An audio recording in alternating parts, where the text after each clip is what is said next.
জন্মাষ্টমী আসছে, আমাদের গোপালের জন্য কিছু রান্না করবে না? গোপালের জন্য তো অনেক রেসিপি করা যায়। মালপোয়া, তালের লুচি, তাল ক্ষীর, তালের আরে ফুলুরি। দাঁড়াও দাঁড়াও দাঁড়াও, অত কিছু নাম না বলে আজকে একটু তালের ফুলুরি করো, আমার বন্ধুরাও তাহলে শিখে নিতে পারবে। ঠিক আছে, তোদের বন্ধুদের জন্য আজকে তালের ফুলুরি করেই দেখাচ্ছি। তাল ফুলুরি বানানোর জন্য আমি একটা বড় সাইজের তাল নিয়ে নিয়েছি। এবার তালটা ছাড়িয়ে তালটা কেড়ে নেব। আমি একটা স্ট্রেনার দিয়ে তালটা কেড়ে নিচ্ছি এইভাবে। সমস্ত তালটা আমার কাড়া হয়ে গেছে। এতটা পরিমাণে আমার তালের পাল্প বেরিয়েছে।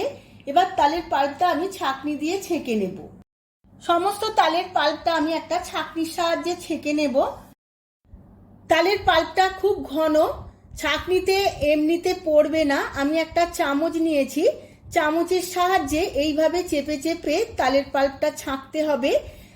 তালের পাল্পের মধ্যে রোঁয়াগুলো ছাঁকনির মধ্যে আটকে যাবে।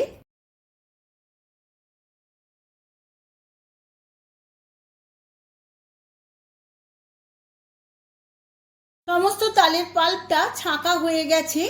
এবার আমি জাল দিয়ে নেব। তার জন্য একটা ফ্রাই প্যান বসিয়ে নিয়েছি। ফ্রাই প্যানের মধ্যে সমস্ত পাল্পটা আমি নিয়ে নেব। গ্যাসের ফ্লেমটা মিডিয়াম রেখে 30 মিনিট আমি জাল করে নেব। এই সময় খুন্তি বা স্প্যাচুলার সাহায্যে সমানে নাড়াচাড়া করে নিতে হবে, কারণ ঘন জিনিস না হলে নিচে লেগে যাবে।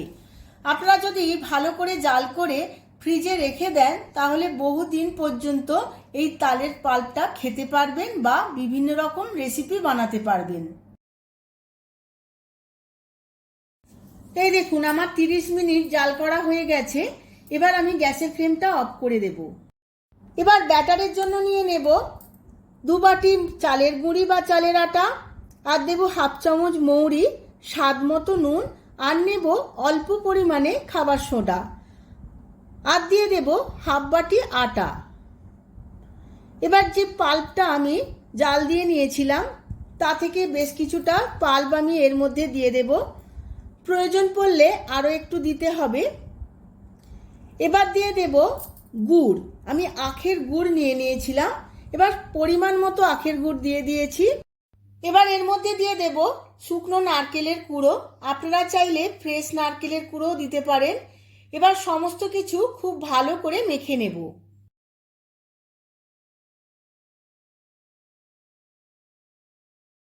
আমার ফুলুরির জন্য ব্যাটারটা রেডি হয়ে গেছে। এবার সেট হয়ে যাবার জন্য আমি 10 মিনিট রেস্টে রেখে দেব। কিছুক্ষণ রেস্টে রাখার পরে আমার খুব সুন্দরভাবে সেট হয়ে গেছে। এবার একটু জল নিয়ে নিয়েছিলাম বাটিতে, হাতটা জলে ডুবিয়ে এইভাবে গরম তেলের মধ্যে মুঠো করে ফুলুরিগুলো ছাড়তে হবে। এইভাবে ছাড়লে খুব গোল গোল করে ফুলুরিগুলো রেডি হবে। দেখে নিন বন্ধুরা, এইভাবে তালের ফুলুরি তেলের মধ্যে ছাড়লে একদম পারফেক্ট তালের ফুলুরি রেডি হবে।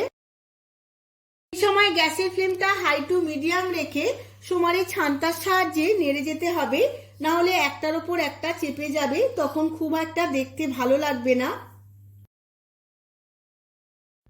ফুলুরিগুলো আমার লাল লাল করে ভাজা হয়ে গেছে। দেখুন বন্ধুরা, কত সুন্দর ছাড়া ছাড়া হয়েছে। যদি সঠিক পরিমাণ এবং সঠিক উপকরণ আপনারা ঠিকঠাক দেন, একদম দারুণ সুন্দর ফুলুরি হবে। দেখুন, সমস্ত ফুলুরিগুলো আমার রেডি হয়ে গেছে। এবার তেল ছেঁকে তুলে নিলাম। আবারও আমি কিছু ফুলুরি এই তেলের মধ্যে দিয়ে দেব এই একই পদ্ধতিতে। এইভাবেই আমি সমস্ত ফুলুরিগুলো ভেজে নেব। আমি সার্ভ করে নিয়েছি। এইরকম খাস্তা মুচমুচে তালের ফুলুরি আপনারাও বাড়িতে বানিয়ে নিন আর ভগবানের কাছে ভোগ নিবেদন করুন। ভিডিওটা যদি ভালো লেগে থাকে ভিডিওটিতে প্রচুর প্রচুর লাইক, শেয়ার, কমেন্ট করবেন। আজ তাহলে আসি, আবার দেখা হবে পরবর্তী ভিডিওতে নতুন আরও একটি রেসিপি নিয়ে।